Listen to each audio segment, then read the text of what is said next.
ऋषिवर, मैं नहीं चाहता कि यह क्षेत्र एक बार फिर अग्नि और मानव वृक्ष के सागर में परिवर्तित हो जाए। मैं यह भी नहीं चाहता कि हमारा खड़ग एक बार फिर मानव वृक्ष से अपना मुख लाल करे। मैं यह भी जानता हूं कि आप भी यह नहीं चाहते होंगे। मैं ऋषि हूं और ये मेरे विद्यार्थी हैं। अहिंसा मेरा परम धर्म है और मैं उसी धर्म की शिक्षा इन्हें भी दे रहा हूं। अब भी यह कहने की आवश्यकता रह गई है कि हमें रक्त और अग्नि के इस खेल से कितनी घृणा है। यह खेल बंद भी हो सकता है ऋषिवर। मैं युद्ध विराम भी कर सकता हूं, परंतु यदि आप चाहे तो। इस रक्तपात को रोकने के लिए मुझे क्या करना होगा? एक छोटा सा कार्य है ऋषिवर, एक छोटी सी बात है। सुशीला मुझे दे दो। तुम ये संदेश पहले भी मुझे भेज चुके हो और मुझे पूर्ण विश्वास है कि तुम्हें अपने संदेश के लिए मेरा उत्तर भी तुम्हें मिल चुका होगा। एक पशु एक गाय के लिए इतना बड़ा संकट मोल ले रहे हो ऋषिवर? प्रश्न एक पशु का नहीं, प्रश्न एक सिद्धांत का है सहस्त्रार्जुन। सिद्धांत? कैसा सिद्धांत? सहस्त्रार्जुन, हमने अपने पुरखों से जो शिक्षा पाई है और हम अपनी नवयुवक पीढ़ी को जो शिक्षा देते हैं उसके अनुसार जो राजा होता है, जिसके हाथों में सत्ता होती है, उसे स्वयं को प्रजा की संपत्ति और प्राणों का रक्षक सिद्ध करना होता है। उनका स्वामी नहीं, उसके विशेष अधिकार अवश्य होते हैं, किंतु वो प्रजा के अधिकारों का हनन नहीं कर सकता। तुम्हारे राजकुमार को यदि सुशीला भाग गई थी तो उन्हें हमसे विनती करनी चाहिए थी, हमसे प्रार्थना करनी चाहिए थी। विनती? प्रार्थना?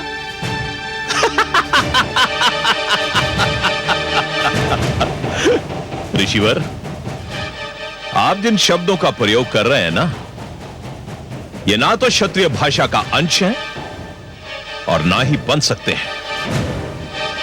स्पष्ट और सरल बात यह है ऋषिवर कि हमारे पुत्रों ने सुशीला की मांग की है और उनकी मांग पूरी करना पिता के नाते हमारा कर्तव्य है।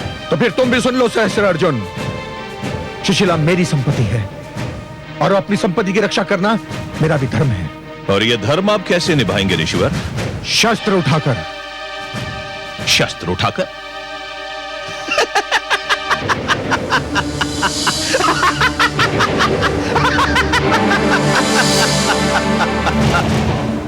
यह समाचार मैंने भी सुना था ऋषिवर, और सुनकर आश्चर्यचकित रह गया था कि शांति और अहिंसा की शिक्षा देने वाले ऋषि जमदग्नि ने अपने धर्म से विमुख होकर शस्त्र उठाने का निर्णय लिया है। अच्छा,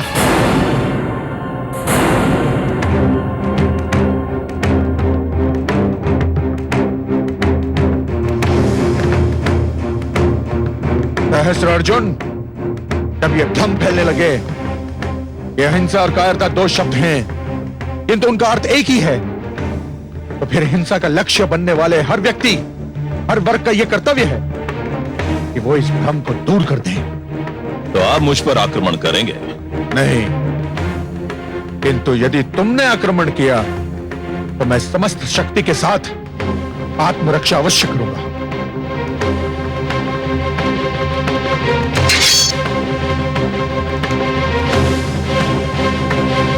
तो फिर संभलिए ऋषिवर, और क्षत्रिय को ललकारने का परिणाम भी देख लीजिए। स्मरण रहे सहस्त्रार्जुन, जो शस्त्र विद्या सिखा सकते हैं वो स्वयं युद्ध भी कर सकते हैं।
स्वामी स्वामी स्वामी स्वामी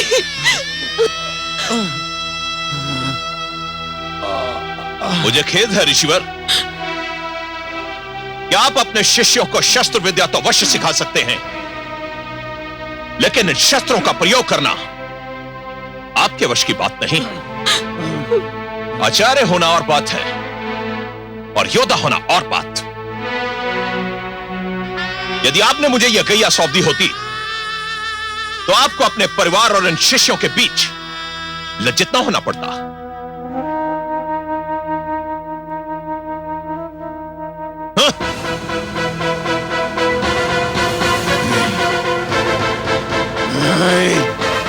नहीं सहस्त्र अर्जुन, नहीं, तुम ये अत्याचार नहीं कर सकते। गाय को खोल कर ले जाओ। नहीं नहीं नहीं सुशीला, मुझे क्षमा कर देना, मैं तुम्हारी रक्षा नहीं कर पाया। अब तुम्हें अपनी रक्षा स्वयं करनी होगी। सुशीला, सुशीला।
अपने सैनिकों को नहीं रोका तो मैं इस ऋषि की गर्दन काट दूंगा। नहीं सुशीला, तुम मेरे प्राणों की चिंता मत करो, मत करो। मैं धमकी नहीं दे रहा। यदि तुमने तनिक भी विलंब किया तो जो मैंने कहा है मैं कर दिखाऊंगा। नहीं, तुम अपना कार्य करो, मेरे प्राणों की चिंता मत करो सुशीला, मेरे प्राणों की चिंता मत करो, मत करो।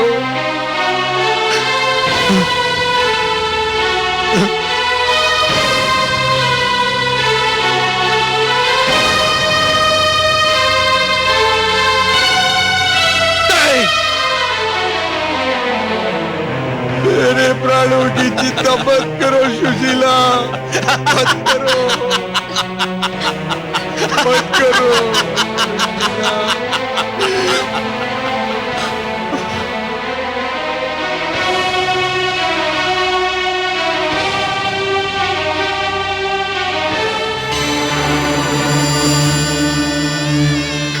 मत करो सुशीला, मत करो, मेरे प्राणों की चिंता मत करो, इन्हें वापस मत बुलाओ सुशीला, सैनिकों, इस कैया को खोल लो। सुशीला,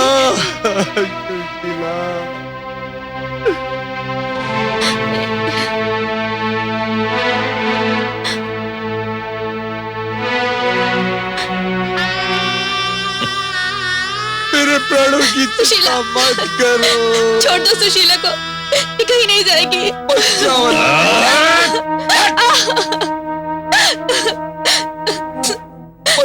अनामिका, बचाओ अनामिका। छोड़ दो सुशीला को, छोड़ दो। बचाओ अनामिका, बचाओ। चलो। अनामिका को रोको। सुशीला,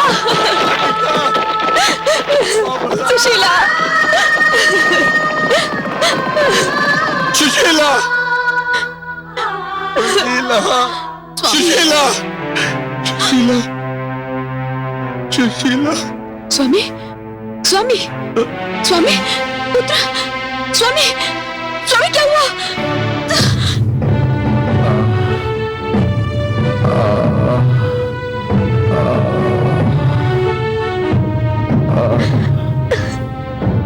महादेव, महादेव। स्वामी, स्वामी।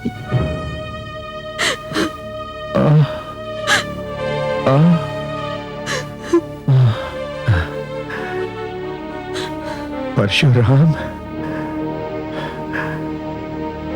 पुत्र तुम सत्य कहते थे। आवश्यकता पड़ने पर शस्त्र केवल आत्मरक्षा के लिए नहीं,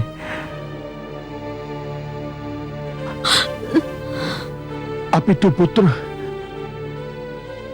आक्रमण के लिए भी उठाना उचित है। स्वामी, महादेव, स्वामी, महादेव, महादेव।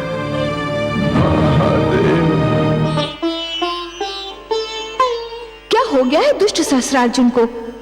भोली भाली गौ सुशीला को छीन कर ले गया। ये तो घोर पाप है।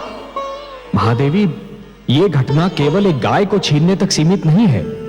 तनिक ध्यान से देखिए, आज जो कुछ हुआ वो उन घटनाओं का संकेत है जो आने वाले युगों में घटने वाली है। आप तो सत्य के ज्ञाता हैं, सर्वज्ञानी है कमल नयन। आपकी दृष्टि उस सत्य को देखने में भी सक्षम है जो रहस्य और अज्ञान के अंधेरों में लिपटा रहता है और किसी को भी दिखाई नहीं देता। क्या आप मुझे आने वाले युगों की उन घटनाओं के विषय में नहीं बताएंगे? क्यों नहीं महादेवी, आप तो जगत माता है। माता की गोद मानव का सबसे महान शिक्षालय होता है। माता के ही माध्यम से संसार को सत्य का ज्ञान मिलता है। परंतु मेरी दृष्टि जो देख रही है वो कुछ बहुत आनंददायक नहीं है। आप मेरी जिज्ञासा बढ़ा रहे हैं कमल नयन। महादेवी, मैं देख रहा हूं कि एक युग ऐसा भी आएगा जब मानव अपनी मन भावन वस्तु को पाने के लिए उसके योग्य बनने का प्रयास नहीं करेगा। वो ये सोचना भी छोड़ देगा कि जो वस्तु उसे भा गई है वो यदि किसी और के पास है तो क्यों है। उस व्यक्ति ने ऐसा क्या किया कि वो सुंदर वस्तु उसे मिल गई, और वो उस वस्तु को बलपूर्वक छीनने का प्रयास करेगा। मानव अपनी योग्यता के स्थान पर अपने बाहुबल पर अधिक विश्वास करेगा। ये तो बहुत दुखद संभावना है कमल नयन। परंतु सच्ची भी। वो युग आएगा महादेवी, वो युग आएगा जब मानव अपने लक्ष्य को प्राप्त करने के लिए परिश्रम और चिंतन के कठिन मार्ग को छोड़कर ईर्ष्या से प्रेरित छोटे छोटे मार्गों को अपनाएगा, जिससे वो शीघ्रातिशीघ्र अपने लक्ष्य को प्राप्त कर ले। तब तो मानव का उत्थान पतन में बदल जाएगा। हाँ महादेवी, श्रम, चिंतन और ज्ञान का लंबा मार्ग छोड़कर जो भी व्यक्ति पगडंडियां ढूंढेगा वो अपने लक्ष्य को प्राप्त करने के उपरांत भी प्यासा ही रह जाएगा। क्योंकि उसे यह ज्ञात हो जाएगा महादेवी कि जिस लक्ष्य को उसने प्राप्त कर लिया है वो उस लक्ष्य के योग्य था ही नहीं। और महादेवी, ऐसा व्यक्ति उस लक्ष्य को अधिक समय तक संभाल नहीं पाएगा और ना ही उससे वो उचित लाभ उठा पाएगा जो एक योग्य, ज्ञानी और श्रमशील व्यक्ति उठा पाता। महादेवी, सहस्रार्जुन अपने पुत्रों को प्रसन्न करने के लिए सुशीला गाय को बलपूर्वक ले तो आया है, परंतु स्वयं सहस्रार्जुन और उसके पुत्र उसके योग्य नहीं है। मैं तो भूली गऊ सुशीला के विषय में सोचकर दुखी हो रही हूँ। वो पापी हाथों में पड़ गई है। और मेरी चिंता यह है महादेवी कि कहीं सहस्रार्जुन और उसके पुत्रों की निराशा का कोई बहुत भयंकर परिणाम न निकले।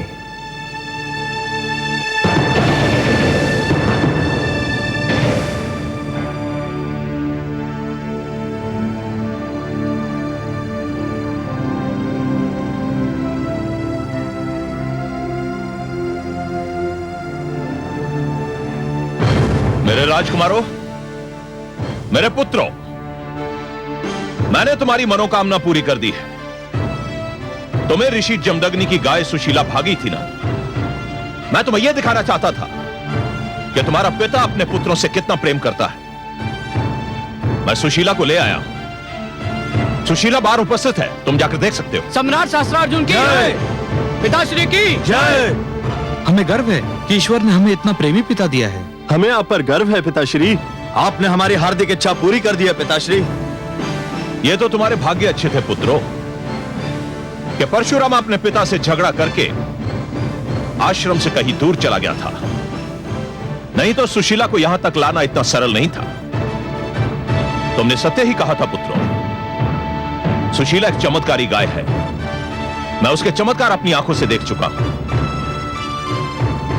क्या सुशीला ने आपके लिए कोई बाधा उत्पन्न की?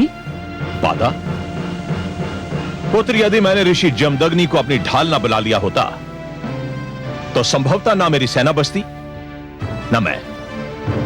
यदि मैंने सुशीला को लाने का वचन ना दिया होता तो मैं ये जोखिम कदापि ना उठाता। आपको कोटि कोटि धन्यवाद।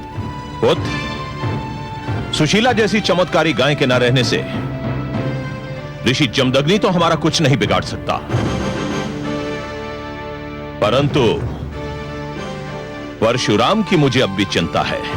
पिता पुत्र के मार्ग अलग हो चुके, अब हमें क्या चिंता? रक्त जल से गाढ़ा होता है पुत्र। इस झगड़े की अवधि पर भरोसा करना बहुत बड़ी मूर्खता होगी। परशुराम बलवान है, उसे जीत पाना बहुत कठिन है। जो रावण को इतने कड़े पैरे से छुड़ा कर ले जा सकता है, उसकी शक्ति को कम समझना आत्महत्या करना होगा। मैं अकेला उसका सामना नहीं कर सकता। हम चारों आपके साथ हैं पिताश्री, और अपने जीवन के अंतिम क्षण तक आपके साथ रहेंगे। तुम चारों का साथ भी मेरे लिए पर्याप्त नहीं होगा पुत्र।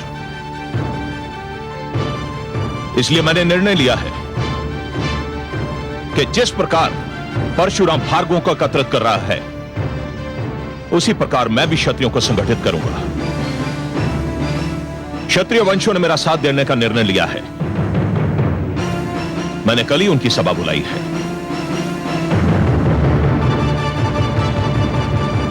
चलो भाइयों, पहले सुशीला के दर्शन तो कर लिए जाएं। चलो चलो चलो चलो।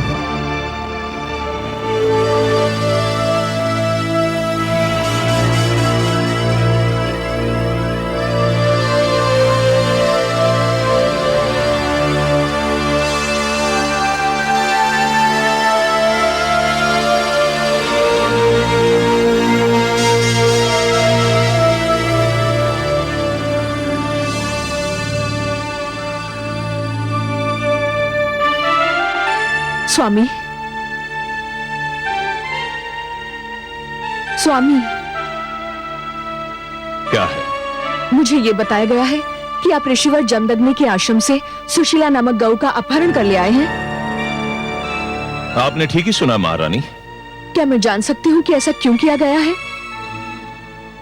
आप ये क्यों जानना चाहती हैं? मैं भी माता हूँ, गऊ भी माता होती है। क्या एक माता का दूसरी माता के विषय में चिंतित होना अस्वाभाविक है? मैं जानना चाहती हूँ कि सुशीला को अपहरण करने की क्या आवश्यकता थी। सुशीला हमारे पुत्रों को भागी थी महारानी, और उनकी इच्छा थी कि उसे यहां लाया जाए, क्योंकि उस गौ का स्थान राजा का भवन है, ऋषि का आश्रम नहीं। इस कारण हम उसे यहां ले आए। स्वामी, संतान की इच्छा पूरी करना पिता का धर्म है, और मैं समझता हूं कि संतान की इच्छा पूरी हो जाने पर प्रसन्न होना माता का भी धर्म होता है। संतान को उनके अधिकार और कर्तव्य की पहचान कराना उसकी माता और उसके पिता दोनों का धर्म है। संतान को जीवन का वो अनुभव नहीं होता जो माता पिता को होता है। क्या कहना चाहती हैं? स्वामी, संतान की हर इच्छा पूरी करना, चाहे वो उचित हो या अनुचित, उनके साथ बैर करना है, उन्हें पथभ्रष्ट करना है। वे तो बालक हैं, उनकी बुद्धि और विचार शक्ति अभी भलीभांति विकसित नहीं हुई है। उन्हें तो कुछ भी भा सकता है, वो अच्छा हो या बुरा, उचित हो या अनुचित। उन्हें यह बताना कि उनकी कौन सी मांग उचित है और कौन सी अनुचित आपका और मेरा धर्म है। और मुझे दुख है कि आपने अपना धर्म नहीं निभाया। महारानी, यदि संतान कोई ऐसी इच्छा प्रकट करे जो नैतिक रूप से अनुचित और अमान्य हो, तो माता पिता का कर्तव्य है कि उसे समझाए प्यार से, और नाकाम चले तो दृढ़ता से। सुशीला का अपहरण और ऋषि जमदग्नि पर प्राणलेवा आक्रमण जैसे दो महान पाप आपने किए हैं। स्वामी, कहीं हमारे परिवार को इनका दंड न भोगना पड़े। आप व्यर्थ में अपना समय नष्ट कर रही हैं महारानी। जो होना था वो हो चुका। और मुझे ये भय है महाराज कि जो होना है वो भी होकर रहेगा।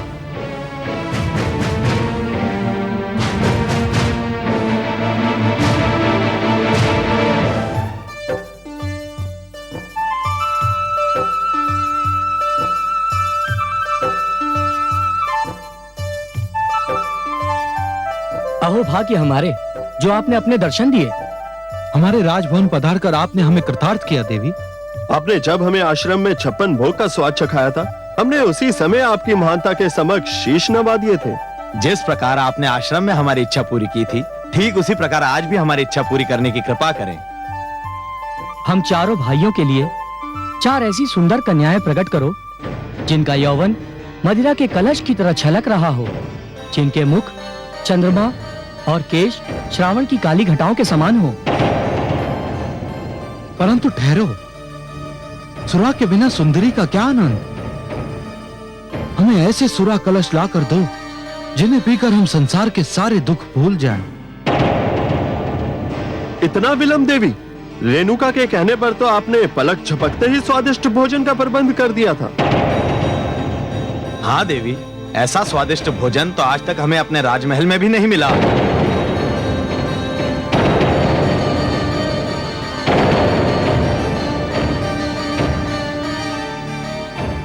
क्या हो गया सुशीला को? तुम हमारे आदेश का पालन क्यों नहीं कर रही? कहीं हमारे साथ छल तो नहीं हुआ? कैसा छल बंधुश्री? ये तो सुशीला ज्ञाति नहीं होती। जमदग्नि ने छल किया है हमारे साथ। ये वो गौ नहीं है। अवश्य ही ये कोई साधारण गऊ है।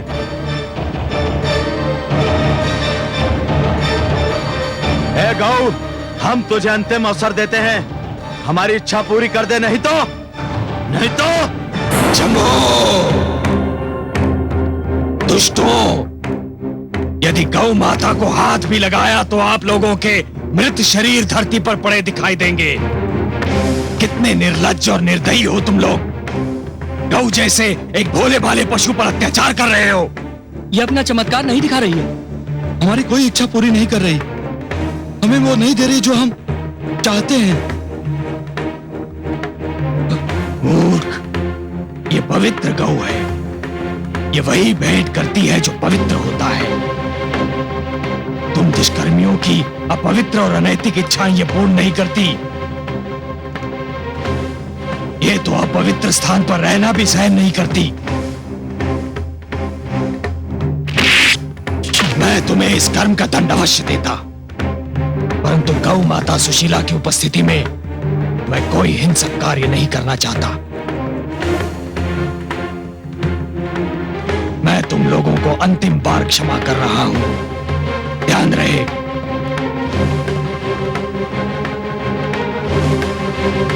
चलिए माता, ये स्थान आपके लिए अपवित्र है।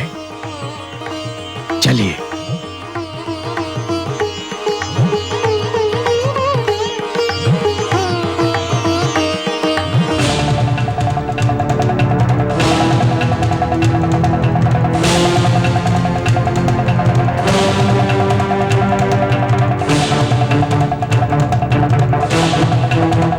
दंड तो अब हम तुझे देंगे परशुराम। इससे पहले कि जमदग्नि के आश्रम में पहुंचे, हम चारों को वहां पहुंचना होगा। चलो भाइयों।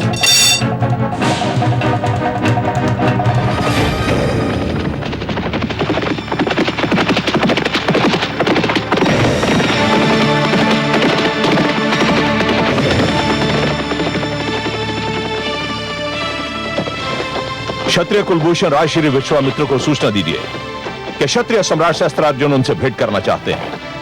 पधारिए सम्राट, गुरुवर संध्या वंदन में व्यस्त हैं। मैं अभी जाकर उन्हें सूचित करता हूँ।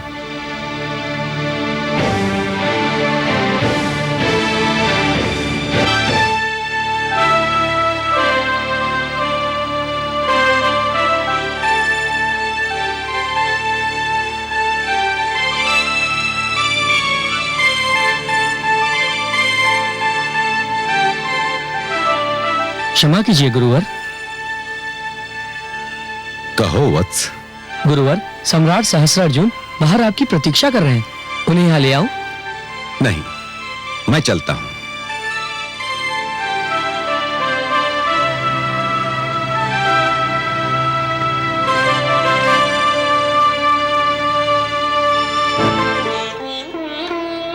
प्रणाम महाराज ऋषि विश्वरथ। प्रणाम महाराज। तुमने मुझे विश्वरथ के नाम से संबोधित किया है। कदाचित तुम तक यह सूचना नहीं पहुंच सकी कि चरित्र और चोले के साथ ही मेरा नाम भी परिवर्तित हो चुका है। अब यह संसार मुझे महर्षि विश्वामित्र के नाम से पुकारता है। संसार आपको चाहे किसी नाम से भी पुकारे ऋषिवर, आप मेरे लिए कल भी क्षत्रिय कुलोत्पन्न ऋषि विश्वरथ थे और आज भी वही हूं। चरित्र और चोला बदलने से जन्म नहीं बदल जाता ऋषिवर, और आप जन्म से क्षत्रिय हो। वह एक भूली हुई कहानी है सहस्त्रार्जुन। यदि तुम चाहो तो इसे मेरा नया जन्म भी कह सकते हो। अब मैं वह नहीं हूं जो था। विचित्र विडंबना है ऋषिवर। लोग समझते हैं कि चरित्र और वर्ग बदलने से धर्म और संस्कार बदल जाते हैं। परशुराम ब्राह्मण होने के उपरांत अपने आप को क्षत्रियों का पालक समझ रहा है, और आप क्षत्रिय होते हुए भी इस बात का अनुरोध कर रहे हैं क्या ब्राह्मण है? अब मैं इस निष्कर्ष पर पहुंच चुका हूं कि इस समाज में सर्वश्रेष्ठ स्थान ब्राह्मण का है। वह आचार्य होता है, विद्वान होता है, गुरु होता है। अतः तुम अपने आने का कारण बताओ। मैं आपको निमंत्रण देने आया हूं ऋषिवर। कैसा निमंत्रण? आपने तो सुना ही होगा कि जमदग्नि पुत्र परशुराम समस्त भार्गवों को एकत्रित कर रहा है हम क्षत्रियों का विनाश करने के लिए। हां, मैंने सुना है, और मैंने वो भी सुना है कि जो तुम जैसे तथाकथित क्षत्रियों ने उसके परिवार और समस्त ऋषि समाज के साथ किया है।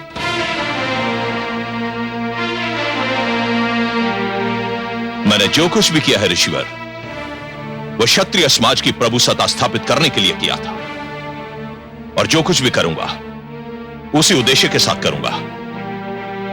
मैं आपको न्योता देने आया ऋषिवर कि आप क्षत्रिय समाज के पुनर्गठन में मेरा सहयोग दें। तो तुम मुझसे जाति के नाम पर सहयोग मांगने आए हो? यही समझ लीजिए ऋषिवर। तब तो मुझे खेद है सहस्त्रार्जुन कि कि मैं तुम्हें निराश ही करूंगा। मैं जातिवाद के पक्षपात को मानव समाज की प्रगति की राह का सबसे बड़ा रोड़ा समझता हूं। हे सहस्त्रार्जुन, तुम्हारे पिता श्री कृतवीर्य एक महान व्यक्ति थे और भगवान दत्तात्रेय ने भी तुम्हें प्रसन्न होकर सहस्त्र बाहुओं का बल दिया था। वो इसलिए नहीं कि तुम्हारे सहस्त्र बाहु अत्याचार के सहस्त्र द्वार खोल दे। तो आप इस बात से सहमत नहीं है ऋषिवर कि हम क्षत्रियों को अपने बचाव के लिए एक होना चाहिए? तुम आक्रमण को बचाव कहते हो, अत्याचार को आत्मरक्षा समझते हो। नहीं सहस्त्रार्जुन, मैं तुमसे तनिक भी सहमत नहीं। तुम आज किस मुंह से क्षत्रिय एकता की बात कर रहे हो? क्या तुम भूल गए कि तुमने स्वयं 25 क्षत्रिय राजाओं का वध किया था? मेरा तुम्हें यह परामर्श है कि वो डगर छोड़ दो जो विनाश की ओर जाती है। जाओ, चले जाओ यहां से। मैं तुम्हारे लिए कुछ भी नहीं कर सकता।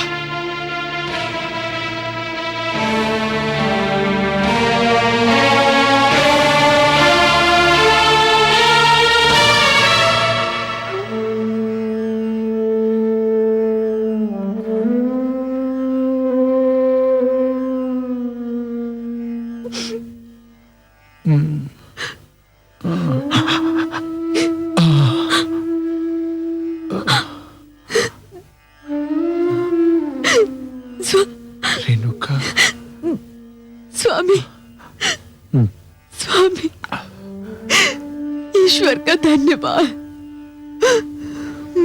रेणुका, मेरा राम, मेरा परशुराम कहाँ है? किधर गया है? स्वामी, दुष्ट शास्त्रार्जुन सुशीला को लेकर चला गया है और परशुराम उसी को लेने गया है। रेणुका, स्वामी, रेणुका, स्वामी, मेरे शिष्य और मेरे शेष पुत्र तो घायल नहीं हुए ना रेणुका? आप चिंता न करें स्वामी, उनके घाव साधारण हैं। मैंने उन्हें विश्राम करने का आदेश भी दे दिया है। वे विश्राम कर रहे होंगे। ईश्वर का धन्यवाद कि आप मूर्छा से बाहर आ गए। आपको मूर्छित देखकर मैं तो घबरा ही गई थी।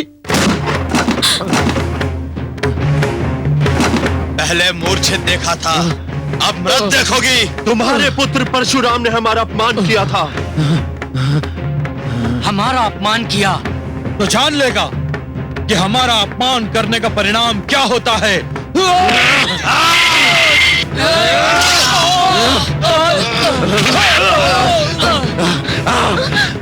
आओ, आओ सब बोलो।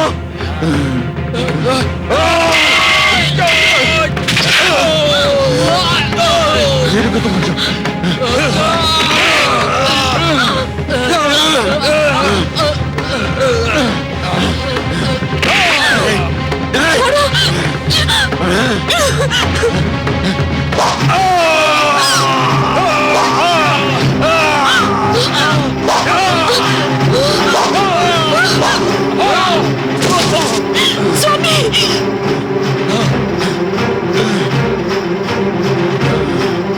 छोड़ो, छोड़ो, स्वामी।